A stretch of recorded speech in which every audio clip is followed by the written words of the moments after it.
For some details, I show first the automated tape laying of composites. This is a well-known process in the aerospace industry.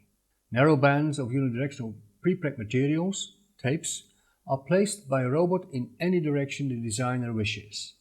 The process can be automated, and usually prepregs are used. These are tacky and will stick to the mold or to previous layers. To improve tackiness, often local heat is applied. The size of the products can be very large. Think about wing skins from root to tip for big aircraft. Limits to the size are the dimensions of the autoclave used for the curing process, or the time to lay up the product. If this becomes too long, quality issues may arise.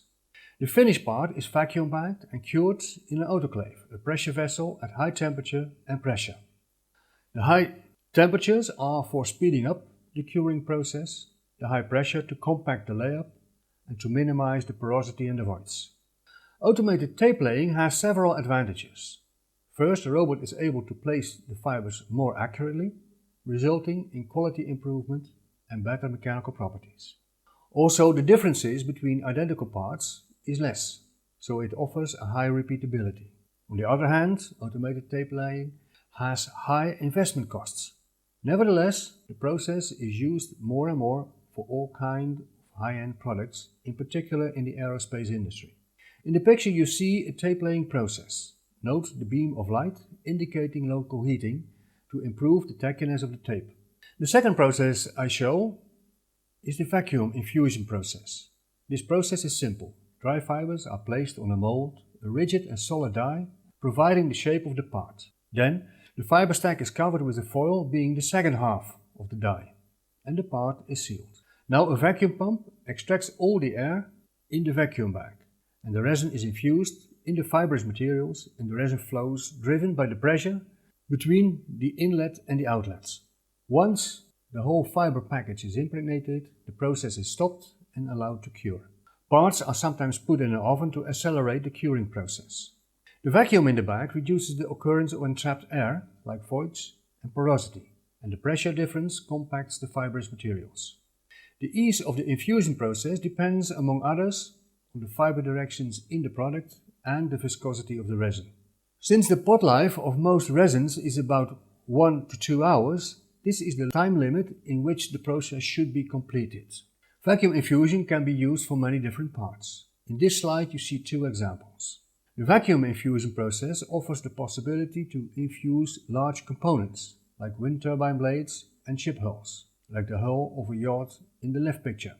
In the picture you see a kind of nerve system, a red line in the center and white lines towards the edges. These indicate so-called runners, open channels to facilitate and speed up the infusion process. The infusion starts at these channels, visibly with the dark areas next to these lines. The second example is smaller and is an aircraft component. The aircraft is the Euro-NR Eaglet, a two-seater aircraft made of composites, and the part is the rudder. Vacuum infusion processes are not yet certified for primary structures in civil aircraft. Main reason is the difficulty to achieve a high quality due to the relative low pressure during processing.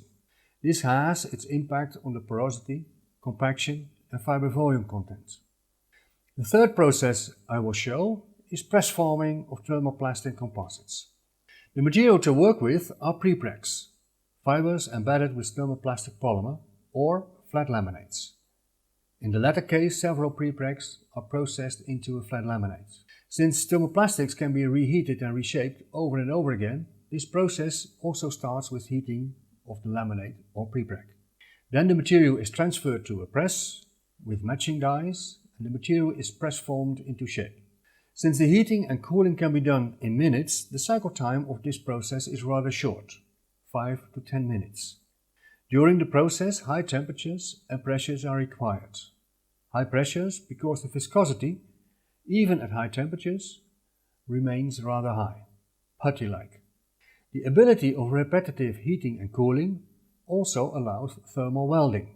If two thermoplastic composite parts are joined together, local heating, pressurization and cooling down can create a local bond when the thermoplastic resin of both parts fuse together locally.